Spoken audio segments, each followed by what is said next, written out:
अरे राधिका सुन जरा, जल्दी से एक गिलास ठंडा नींबू पानी बना ला, गर्मी से मेरा तो सर चकरा रहा है। माँ जी अब बैठी, मैं अभी बना देती हूँ। 5 मिनट बाद टेबल पर एक गिलास नींबू पानी रखने के बाद राधिका चुपचाप घर से बाहर जाने लगती है। अरे बहू कहाँ भागी जा रही है, सर पटी दरा, और ये हाथ में क्या है तेरे? राधिका कुछ बोल पाती उससे पहले बड़ी बहू सोना वहां आ जाती है। राधिका तू जा, मैं माँ जी को बताती हूँ। माँ जी अब कीर्तन में गई थी ना, आपके साथ जरूर बुआ जी भी गई होंगी, है ना? हाँ गई थी ना, वो नकचड़ी पे। लेकिन ये तू क्यों पूछ रही है? माँ जी अभी मंदिर से घर तक आने में जब आपको हफाई आ गई तो उसका मतलब बुआ जी भी बेचारी जरूर थक गई होंगी। आपने तो घर आकर बहू बहू करके सारा घर सिर पर उठा लिया, लेकिन वो बेचारी क्या करेंगी, उनकी तो बहू यहाँ है भी नहीं। इसलिए मैंने राधिका को कहा कि वो जाकर बुआ जी को नींबू पानी दे आए। ठंडा ठंडा नींबू पानी पियेंगे तो उनको अच्छा लगेगा। क्या कहा तूने? उसके घर नींबू पानी तेरे बहू को भेजा है? मैं पूछती हूँ आखिर क्या जरूरत है ये सब करने की? उसे नींबू पानी पीना है तो खुद बनाकर पिए। पता नहीं ऐसा क्या दिख गया है तुम तीनों को कि हर समय बुआजी करके उसके आगे पीछे घूमती रहती हो। आने दो अपने ससुर जी को, आज पूछ कर रहूंगी कौन से कुंभ मेले में बिछड़ी बहन है वो इनकी। मुझे तो कभी बताया नहीं कि सावित्री उनकी बहन है। अरे माँ जी किसने कहा कि वो बाबूजी की बहन है? आप ही ना। अच्छा जब उनकी बहन नहीं है तो तुम तीनों की किस नाते बुआ हो गई वो नकचड़ी? मुझसे सीधे मुंह बात नहीं करती। पता नहीं मेरी बहुओं पर क्या जादू करके रखा है, और तुम तीनों भी न जाने क्यों लगी रहती हो उसकी सेवा में। अपनी जायदाद तुम तीनों के नाम नहीं करके जाएगी वो। अगर अभी तक आपको माजरा समझ में नहीं आया तो मैं आपको समझा देती हूँ कि आखिर यहाँ चल क्या रहा है। कांता देवी की 3 बहुएं हैं, सोना, राधिका, रश्मि। तीनों पारिवारिक और गुणी। कांता को बहुओं से कोई शिकायत नहीं है, लेकिन फिर भी हर किसी के जीवन में कुछ न कुछ कलेश तो होता ही है। कांता के जीवन का कलेश है पड़ोस में रहने वाली सावित्री। सावित्री देवी जिसका एक ही बेटा है लेकिन फिलहाल यहाँ नहीं रहता है। सावित्री और कांता का 36 का आंकड़ा है, लेकिन उसकी तीनों बहुओं ने सावित्री को अपनी मुंह बोली बुआ बनाकर रखा है। अब बुआ बनाया है तो भतीजियां अपना फर्ज निभाने में कभी पीछे नहीं हटती, और बस यही है सारी मुसीबत की जड़ आज के दिन। तुम तीनों की इन्हीं हरकतों की वजह से मैं परेशान रहती हूँ। अच्छा खासा नींबू पानी पी रही थी, तेरी बात सुनकर नींबू पानी की मिठास मुंह नहीं लग रही अब मेरे। मुझे समझ में नहीं आता तुम तीनों ने कर्ज लेकर खा रखा है क्या उस बुढ़िया का? जब देखो उसके आगे पीछे घूमती रहती हो। तुम्हारे अपने घर में नहीं है बुजुर्ग? सेवा करने का ज्यादा ही शौक है तो मेरी सेवा करो। अरे माँ जी आप बिना बात ही नाराज हो रही हैं। आपकी सेवा करने में हमने कौन सी कसर छोड़ रखी है बताइए। ऐसा क्या कर दे आपके लिए कि आपका मन खुश हो जाए? आप बिना छोटी छोटी बातों पर नाराज हो जाती हैं। ठीक है, अगर मुझे खुश करना चाहती है ना तो आज के बाद सावित्री के घर दिखाई मत देना तुम तीनों। माँ जी ले देकर आपके पास बस एक यही बात बचती है कहने को, जब देखो तब यही बात लेकर बैठ जाती हैं आप। अरे छोड़िए ना, जाने दीजिए ना। अगर सोना ने 1 गिलास नींबू पानी बुआ जी के यहाँ भिजवा दिया तो कौन सा अकाल पड़ गया हमारे घर में? और आपको भी बनाकर दिया ना, आपकी सेवा करने से पीछे तो नहीं हट रहे हम लोग। आपको तो खुश होना चाहिए कि आपकी बहू इतनी संस्कारी है कि आपके साथ साथ आपकी सहेलियों का भी इतना ख्याल रखती है। अरे आग लग जाए तुम्हारे संस्कार को, किसने कह दिया वो मेरी सहेली है? 1 नंबर की घमंडी औरत है वो। अरे माँ जी जाने दीजिए ना, बस हो गया। अच्छा मैं आपको ये बताने आई थी कि मौसी जी का फोन आया है, इस रविवार को अपने पूरे परिवार के साथ आ रही है वो। अरे भाई ये तो बड़ी अच्छी खबर सुनाई तूने। तुम तैयारी कर लेना, देखो तीनों कोई कमी नहीं छूटनी चाहिए मेरी बहन की खातिरदारी में। हाँ जी इसमें कहने वाली क्या बात है, अब चिंता मत करिए, मौसी जी तारीफ करके ही जाएंगी यहाँ से अगले दिन। बड़ी बहू ये सोना कहीं नजर नहीं आ रही, कहाँ है? माँ जी वो बुआ जी की तबीयत थोड़ी खराब थी, मैंने कहा इधर का काम मैं देख लूंगी, वो जाकर बुआ जी को डॉक्टर के यहाँ दिखा लाए। मैं इस घर में रहती भी हूँ या नहीं? तुम लोग सब आपस में एक दूसरे से पूछ कर ही कर लेती हो, कभी इस बुढ़िया से भी पूछ लिया करो। और ऐसा है बहू कि कहीं जाने से पहले मुझसे पूछो ना पूछो, लेकिन सावित्री के किसी भी काम के लिए घर से बाहर जाने से पहले मुझसे पूछ कर जाओगी तुम, वरना मुझसे बुरा कोई नहीं होगा। अच्छा माँ जी आप नाराज मत होइए, आगे से आपसे पूछ कर ही जाएंगे बस शाम को। अरे माँ जी तो अब छोटी छोटी बातों पर सिरे से उखड़ जाती हैं, लगता है कुछ न कुछ इस परेशानी का हल ढूंढना ही पड़ेगा। पता नहीं क्यों माँ जी ने तो बुआ जी के साथ दुश्मनी बनाकर रख ली है, कह रही है उनसे पूछे बिना हम में से कोई भी बुआ जी के घर नहीं जाएगा। ऐसा ही होता है दीदी, जब इंसान शरावत से पूछकर या बताकर कोई काम करता है ना, ऐसी पाबंदियां लगाई जाती है।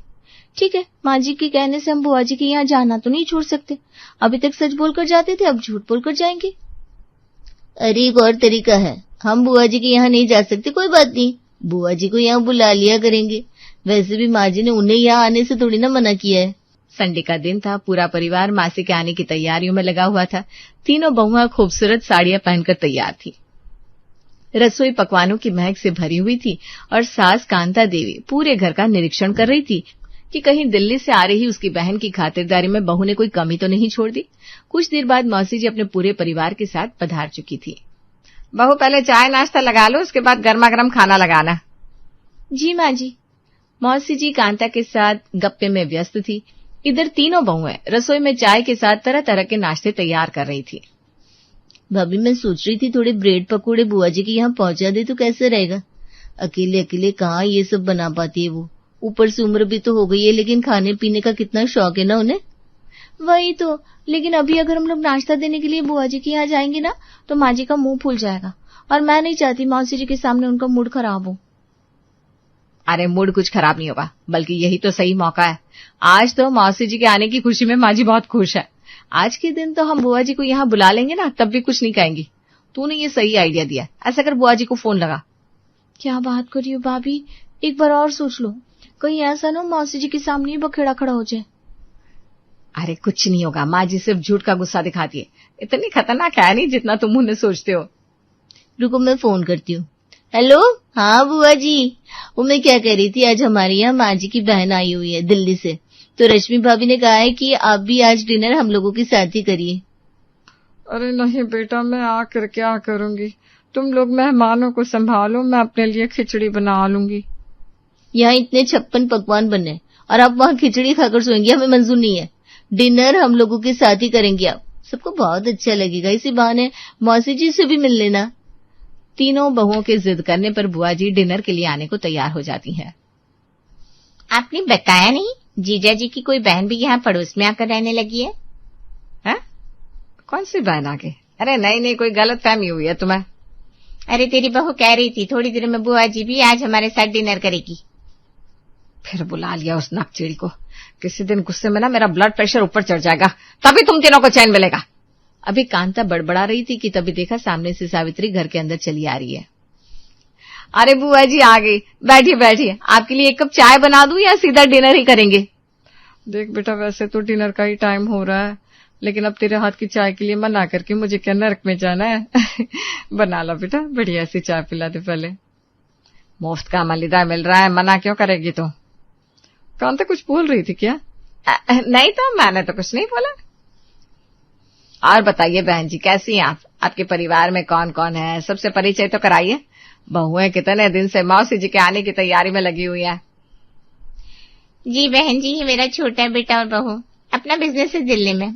अब दोनों बेटे एक साथ नहीं आ सकते थे, इसलिए बड़ा वहीं दिल्ली में काम संभाल रहा है, छोटा हमें घुमाने यहाँ ले आया।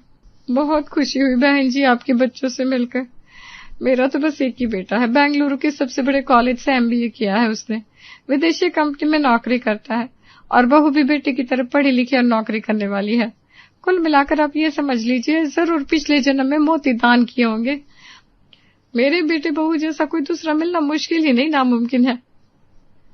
अब जब अपने बेटे की तारीफ में कसीदे पढ़ ही रही है तो ये भी बता देना, तेरे साथ क्यों नहीं रहता?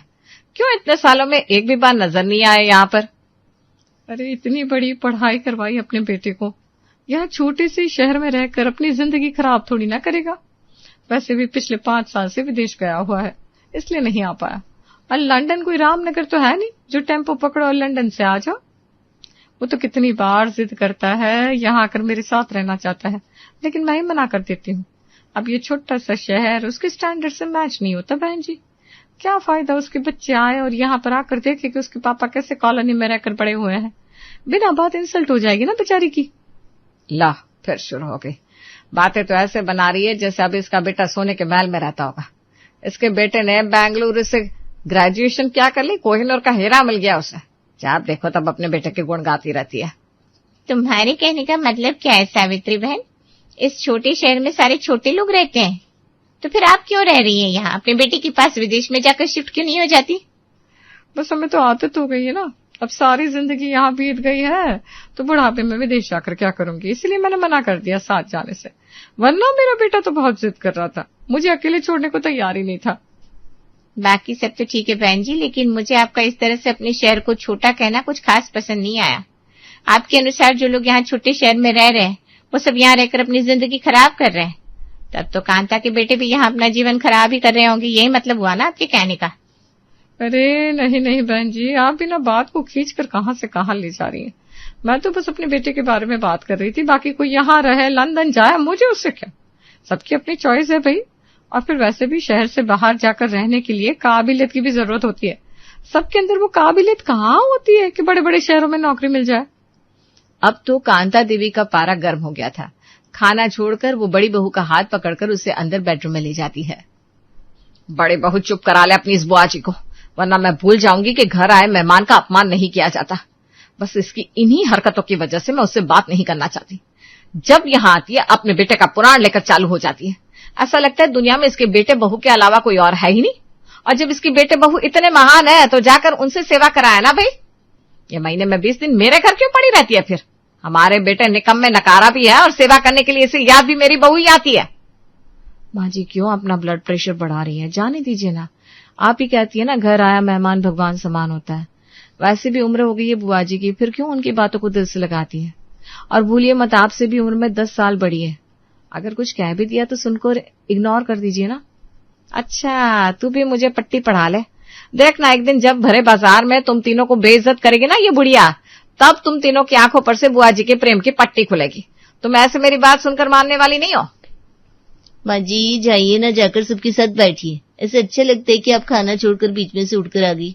आप ही कहती है ना घर आया हुआ मेहमान भगवान के समान होता है। अभी थोड़ी देर बुआ जी को झेल लीजिए, उसके बाद जितना सुना ना हो आप हमें सुना देना। किसी तरह से डिनर खत्म हुआ। आज मैं लखनऊ जा रही हूँ, मेरी सहेली के बेटे की शादी है। मेरी सहेली ने वहीं पर होटल बुक करवाया है, तो 2 दिन वहीं रहूंगी और 2 दिन के बाद सबके साथ लौट आऊंगी। जी माँ जी ठीक है। कांता लखनऊ पहुंच गई। सहेली के परिवार में शादी की रस्में शुरू हो गई थी। अरे मोना सुन, तूने यहाँ का बाजार देखा है क्या? बड़ा फेमस है, चल ना थोड़ी शॉपिंग करके आते हैं। कांता सहेली मोना को लेकर लखनऊ के बाजार में शॉपिंग करने निकल पड़ती है। लेकिन तभी बाजार में दुकान पर बैठे एक शख्स को देखकर कांता की आंखें खुली रह जाती है। नवीन बेटा, नवीन है ना तू? जी काकी मैं नवीन, लेकिन आप इतना चौंकी क्यों? तुम भी किसी की शादी में शामिल होने आए हो क्या? लंदन से कब लौटे? लंदन मैं कब गया था? तो तुम इतने साल से? हाँ काकी मैं यही लखनऊ में रहता हूँ। ये साड़ियों की शॉप है मेरी, यहीं पर घर ले लिया है, सब अच्छा चल रहा है। नवीन की बातें सुनकर अब तो कांता का सर चकरा गया था। 2 दिन बाद जब कांता शादी से लौटी तो अपनी बहू को अपने पास बुलाया। ऐसी खबर लेकर आई हूं ना, तुम तीनों के होश उड़ जाएंगे। बहुत बुआ जी करके आगे पीछे घूमती हो ना उसके। अब सुनो उसकी असलियत। 1 नंबर की झूठी मक्कार औरत है वो। पूरे सीतापुर में खबर फैला कर रखी है कि उसका बेटा बेंगलुरु के कॉलेज से पढ़ाई करके लंदन गया हुआ है। ना उसके बेटे ने बेंगलुरु के किसी कॉलेज में पढ़ाई की है और ना वो लंदन गया है। यही लखनऊ में मीना बाजार में साड़ी की दुकान चलाता है वो। अब तो मुझे सारी सच्चाई पता चल गई है। पूरे मोहल्ले के सामने बेइज्जत ना कराना उस सावित्री बुआ को, तो मेरा नाम भी कांता नहीं। रुक जाइए माँ जी, क्या मिलेगा आपको ये सब करके? और अगर मैं कहूं कि ये कहानी जो आप मुझे सुना रहे हैं ये हम तीनों बहुत सालों से जानते हैं तो क्या कहेंगे आप? हम जानते हैं कि बुआ जी का बेटा लंदन नहीं गया है। सालों पहले घर से भागकर शादी कर ली थी उसने, और उसके बाद उसे बुआ जी की तरफ से ऐसे मुंह मोड़ा कि फिर कभी पलट कर नहीं देखा। बेचारी बुआ जी किसी तरह अपने पेंशन के पैसों से अपना गुजारा चला रही है। समाज में लोग तरह तरह की बातें ना करे, ताने ना मारे, इसके लिए वो सबको रटी रटाई झूठी कहानी सुनाती रहती है कि उनका बेटा और बहू उनकी बहुत इज्जत करते हैं, पढ़ लिख कर विदेश में रह रहे हैं। जबकि सच्चाई तो यह है कि बुआ जी को आप लोग जितना मुंहफट समझते ना, वो अंदर से उतनी ही टूटी हुई और अकेली है। बुआ जी को कभी ये ना लगे कि दुनिया में उनका ख्याल रखने वाला कोई नहीं है, इसीलिए हम तीनों ने उन्हें अपनी बुआ जी बना लिया और फिर इसी बहाने से उनकी छोटी मोटी मदद करने लगे। हम तीनों ने सोच लिया था कि हम सावित्री बुआ को कभी अकेला नहीं रहने देंगे, इसलिए खाने पीने से लेकर उनकी दवाइयां, इलाज, डॉक्टर, हर चीज का हम तीनों ख्याल रखते हैं। क्या तुम लोग ये सब पहले से जानती हो? मुझे माफ कर दो बेटा, तुम तीनों ने तो आज मुझे ही जीने का तरीका सिखा दिया, वरना मैं तो सच जानने के बाद मिर्च मसाला लगाकर इसे सबको बताने चली थी। अब समझ में आया आखिर सावित्री किसी को अपनी सच्चाई क्यों नहीं बताना चाहती थी। क्योंकि दुनिया में ज्यादातर लोग आपके दर्द को अपना मनोरंजन समझते हैं। इसलिए बेहतर तो यही है ना, लोगों को एक झूठ के साथ ही जीने दिया जाए। ठीक कहा आपने माँ जी। बुआ जी को किसी की सहानुभूति की नहीं, बस अपनेपन की जरूरत है। अच्छा बहू, अपनी बुआ जी से कहना अब से अकेले कहीं भी जाने की जरूरत नहीं है, मैं साथ चली जाया करूंगी। जब तुम लोगों की बुआ बन ही गई है तो मेरी भी तो ननद हुई ना। ठीक है, थोड़े बहुत नखरे बर्दाश्त कर लूंगी मैं उनकी। कांता की बात सुनकर अब तो तीनों बहू ठहाका लगाकर हंस पड़ती है और अब रश्मि, सोना और राधिका के साथ साथ कांता भी उनकी ही टीम में शामिल हो चुकी थी। अंजलि, ओ अंजलि, जरा इधर आना जल्दी। आई दीदी, क्या हुआ? ये देख कैसी लग रही है। अरे बहुत सुंदर साड़ी है दीदी, है ना? तेरे भैया लाए हैं मेरे लिए। अच्छा, कल ही गए थे मार्केट, मैं तो बस ऐसे ही देख रही थी, पर इन्हें तो जैसे मौका मिल गया ले लिया। हाँ, बोले तुम्हें ये बहुत जचेगी, पैक कर दीजिए। मैंने कहा रहने दीजिए, लेकिन माने ही नहीं। अच्छा है, और ये कोई छोटी मोटी दुकान से नहीं है, शहर की बड़ी शॉप से लाए हैं। दिख भी रहा है तो छू के देख कितना मुलायम है कपड़ा। हाँ बहुत अच्छा है और हल्की भी है, पहनने में बहुत आराम रहेगा। हाँ दीदी, और सुन, इसकी कीमत सुनकर तो तू चौंक ही जाएगी। अरे रहने दीजिए दीदी, अरे बता रही हूँ पूरे 15,000 की है। 15,000? हाँ, तेरे भैया ने एक बार भी नहीं सोचा, बोले तुम्हें पसंद है तो बस ले लो। हाँ, वैसे भी वो कहते हैं ना, मेरी बीवी को अच्छा पहनना चाहिए। जी, हर महीने कुछ न कुछ ले आते हैं, कभी साड़ी, कभी सूट, कभी जूते। अच्छा, अभी पिछले महीने ही एक बैग लाए थे, बहुत महंगा था वो भी। हाँ, मैं तो कहती हूँ इतना खर्च मत किया करो, लेकिन सुनते ही नहीं। हाँ, तू बता कैसी लग रही है मुझ पर ये साड़ी? बहुत अच्छी लगेगी दीदी, मुझे भी यही लगा, इसलिए तो ले ली। जी, और देख इसका काम कितना फाइन है। हाँ बहुत बढ़िया, तू चाहे तो पहनकर देख ले, लेकिन ध्यान से कहीं खराब मत कर देना। नहीं दीदी, मैं बस देख रही हूँ। हाँ ठीक है, वैसे भी अभी नहीं है। जी, तेरे भैया को ना मेरे ऊपर कुछ ज्यादा ही प्यार आता है। अच्छा, कहते हैं तुम्हें खुश देखकर ही अच्छा लगता है। हाँ, और मैं भी क्या करूं, मना नहीं कर पाती। जी, तू इतनी चुप क्यों है? कुछ नहीं दीदी, साड़ी देख रही थी। अच्छा है ना? बहुत अच्छा है। सच में दीदी, आप बहुत किस्मत वाली हैं। हाँ शायद।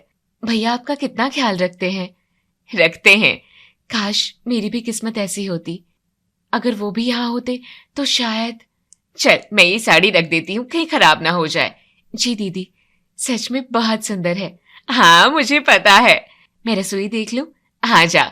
जी, काश मेरी भी ऐसी किस्मत होती। कुछ बोली तू?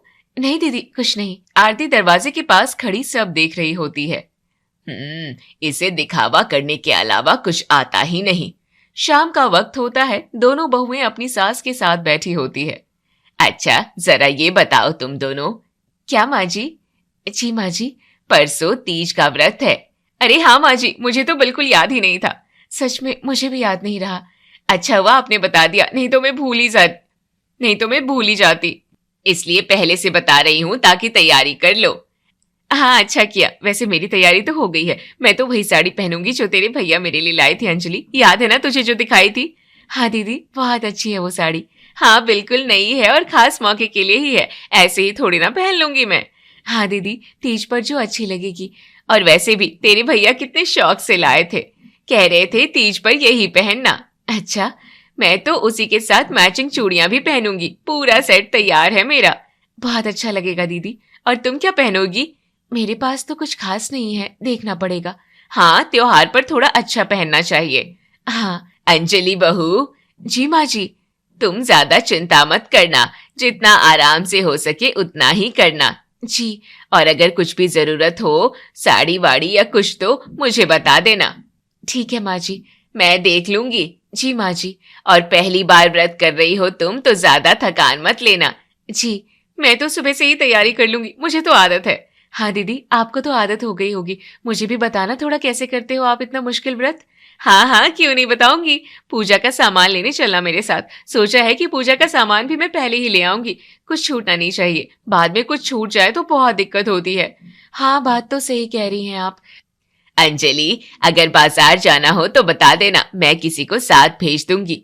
जी माँ जी, मैं तो कल ही निकल जाऊंगी बाजार, सब कुछ खुद ही देख लूंगी। हाँ दीदी, और वैसे भी तेरे भैया को सब पता है, वो भी मदद कर देंगे। अच्छा ठीक है, तुम दोनों अपनी अपनी तैयारी देख लेना। जी माँ जी। जी माँ जी। दोनों बहुएं अपने अपने कमरे में चली जाती हैं। गीता पूजा के लिए सारी तैयारी कर रही होती है। ये वाली ठीक रहेगी तीज के लिए, ब्लाउज भी मैंने पहले ही निकाल कर रखा है और ये चूड़ियां भी मैच कर रही है, सब कुछ एकदम सेट है।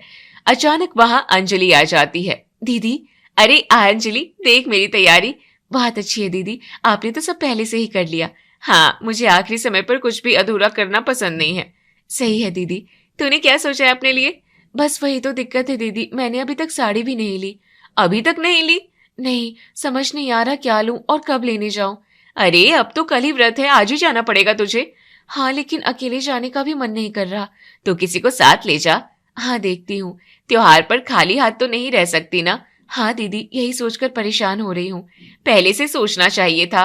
हाँ, गलती हो गई। अंजलि और गीता बात कर रहे होते हैं, तभी वहां आरती आ जाती है। अंजलि, जी माँ जी। ये ले। ये क्या है माँ जी?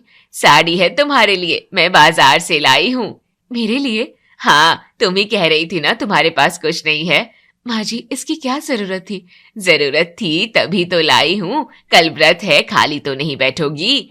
बहुत सुंदर है माँ जी, देखकर बताओ पसंद आई कि नहीं। बहुत अच्छी है माँ जी, मुझे तो बहुत पसंद आई। अच्छा है, पहन लेना कल। धन्यवाद माँ जी। इसमें सब कुछ तैयार है, ब्लाउज भी साथ में है।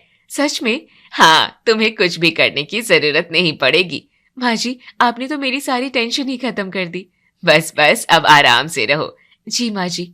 माँ जी ने मेरे लिए तो कुछ नहीं लाया, शायद बाद में देंगी। हाँ, हो सकता है मेरे लिए अलग से रखा हो। मैं तो वैसे भी अपनी साड़ी तैयार कर ही चुकी हूँ, फिर भी एक बार पूछती तो सही। दीदी देखिए ना कितनी सुंदर है। हाँ ठीक है, मुझे तो बहुत पसंद आई। अच्छा है, अब मुझे कहीं जाने की जरूरत भी नहीं पड़ेगी। हाँ अंजलि, इसे संभाल कर रख देना। जी माँ जी, और कल सुबह जल्दी उठना। जी। शायद माँ जी बाद में मेरे लिए कुछ निकाले, देखती हूँ, अभी कुछ बोलना ठीक नहीं है।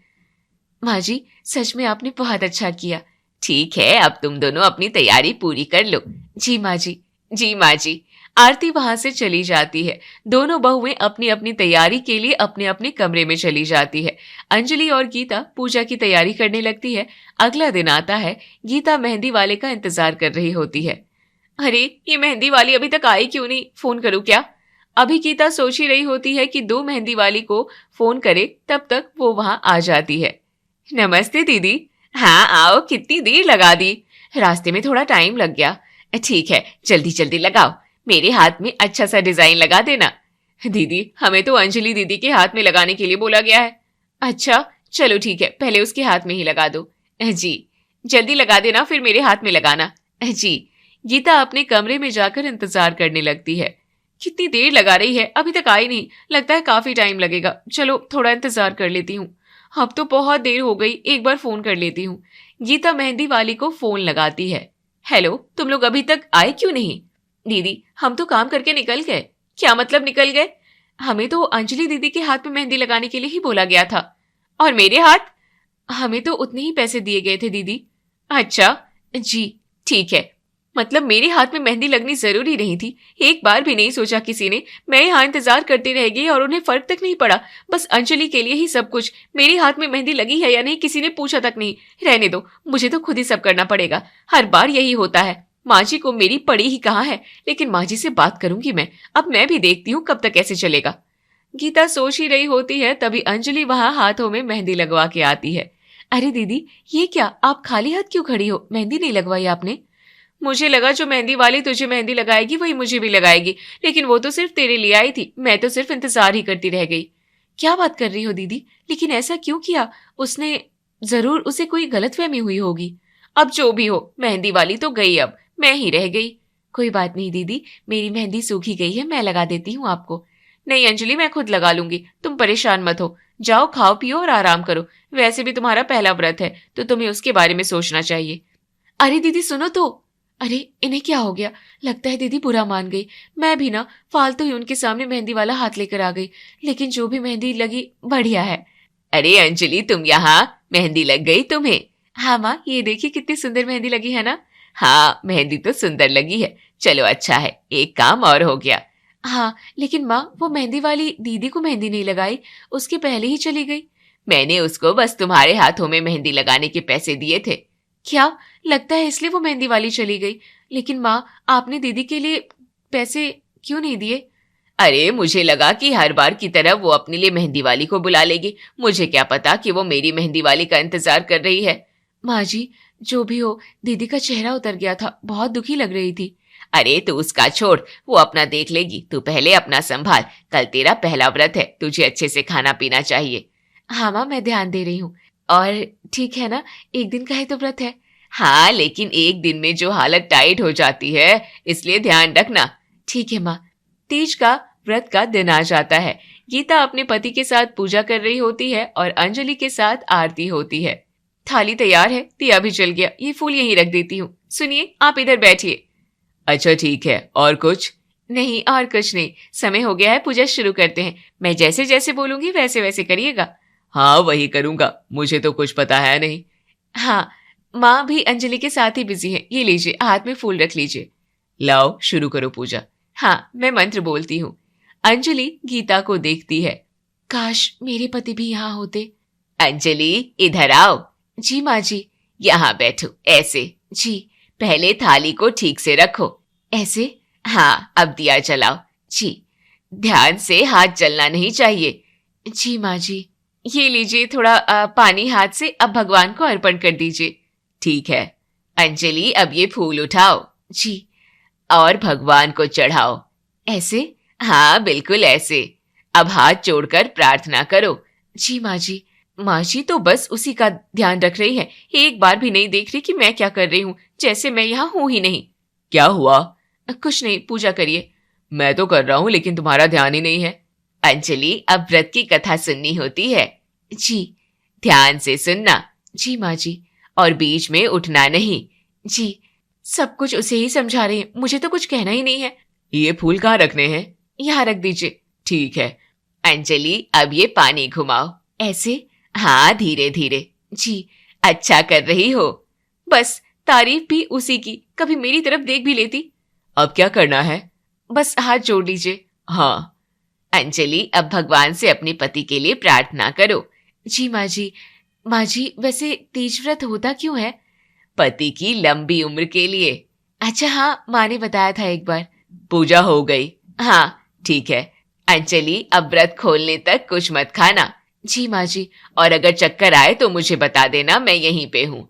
जी। मुझे तो कुछ कहने की जरूरत ही नहीं, सब समझ लिया मैंने। कितने प्यार से मिलता है अब, और कुछ बोलने का भी मन नहीं है, लेकिन बात तो मैं करूंगी। पूजा खत्म होने के बाद सब अपने अपने कमरे में चले जाते हैं। अगले दिन सुबह पारण का वक्त होता है। अंजलि, इधर आओ। जी माँ जी। बैठो यहाँ, पारण का समय हो गया है। जी। ये लो पानी, पहले पानी पी लो। जी माँ जी। धीरे धीरे पीना। जी। अब ये मिठाई खाओ। जी माँ जी। आपने तो बहुत कुछ बना लिया। हाँ, पहली बार व्रत किया है तुमने, इसलिए सब कुछ अच्छा बनाना था। बहुत अच्छा है। ये खीर भी लो। जी। और ये पूरी सब्जी भी। माँ जी, इतना सब? खाओ, आज के दिन कुछ नहीं बोलना। जी। और ये दही भी ले लो। जी। आराम से खाओ। बहुत स्वादिष्ट है माँ जी। अच्छा लगा सुनकर। आपने इतनी मेहनत की। तुम्हारे लिए ही तो किया है। आरती अंजलि को खिला पिला रही होती है, तभी वहां गीता आती है। यहाँ तो पूरा थाल लगा हुआ है, मुझे तो किसी ने बुलाया तक नहीं, खुद ही जाकर बैठ जाऊं क्या? नहीं, रहने दो, देखती हूँ कोई बुलाता है या नहीं। अंजलि, ये लड्डू भी खा लो। माँ जी, अब नहीं खाया जा रहा। थोड़ा सा और। जी। आज का दिन खास होता है। जी माँ जी। और ये फल भी रखे हैं। जी। मुझे तो एक बार भी नहीं पूछा, जैसे मैं हूं ही नहीं। हर बार बस वही अंजलि ही दिखती है, मुझे तो आदत ही हो गई है अब। अंजलि, और चाहिए तो बताना। नहीं माँ जी, बहुत हो गया। ठीक है। बहुत अच्छा था सब। अच्छा है। छोटी बहू का पारण हो गया, लेकिन बड़ी बहू ने एक गिलास पानी भी पिया है कि नहीं, नहीं पूछा। पूछेंगे भी कैसे? हर किसी को कहाँ मिलता है प्यार इतना ससुराल में। काम निपट के आज का थोड़ा बैठ जाती हूँ। माँ जी। हाँ गीता, आओ बैठो, मुझे आपसे बात करनी थी। हाँ बोलो। माँ जी, क्या मैं आपके लिए कुछ भी मायने नहीं रखती? ये कैसी बात कर रही हो? सच पूछ रही हूँ। क्या हुआ है? आप हर चीज में अंजलि का ख्याल रखती हैं, उसे पूछती हैं, उसके लिए लाती हैं, लेकिन मुझे कभी कुछ नहीं पूछती। ये मुझे चाहिए ना, ये कि मैं ठीक हूँ। और मेहंदी वाली को भी सिर्फ आपने उसके लिए बुलाया, पारण में भी उसे ही खिलाया, मुझे एक बार भी नहीं बुलाया। क्या मैं इस घर की बहू नहीं हूँ? गीता, बात को समझने की कोशिश करो। मैं समझना चाहती हूँ, इसलिए पूछ रही हूँ। अरे तेरा पति अच्छा कमाता है, हर समय तेरे साथ रहता है, तेरे पास किसी चीज की कमी नहीं है। लेकिन अंजलि का पति कम कमाता है और ज्यादातर बाहर रहता है। उसके पास यहाँ कौन है? उसे अगर मैं भी ना संभालूं तो उसे कौन संभालेगा? कैसा लगेगा उसे? और एक बात और, तू उसके सामने इतना दिखावा करती है, कभी सोचा है उसे कैसा लगता होगा? हर बार ये कहना कि तेरे भैया ये लाए वो लाए, उसके दिल पर क्या असर होता होगा? वो कुछ बोलती नहीं है लेकिन महसूस तो करती होगी, इसलिए मैं उसके साथ रहती हूँ ताकि उसे कोई कमी महसूस ना हो। और तू बड़ी बहू है, तुझे समझना चाहिए। हाँ माँ जी, आपने सही कहा, मैंने कभी इस तरह से सोचा ही नहीं। मैं बस अपनी ही बातों में लगी रही। मुझे लगा आप मुझे नजरअंदाज कर रही हैं, लेकिन अब समझ में आ रहा है अंजलि को सच में सहारे की जरूरत है और मैं ही उसे बार बार उसकी कमी याद दिला रही थी। मुझे ऐसा नहीं करना चाहिए था। चल समझ गई तो ठीक है, अब तुम दोनों देवरानी जेठानी बहनों की तरह मिलजुल कर रहो। दोनों एक दूसरे का साथ दो, कभी एक दूसरे को अकेला मत महसूस होने दो। माँ जी, अब से मैं ध्यान रखूंगी। बस यही चाहिए, घर की बहू में मिलजुल कर रहे, सास को इससे ज्यादा और कुछ नहीं चाहिए।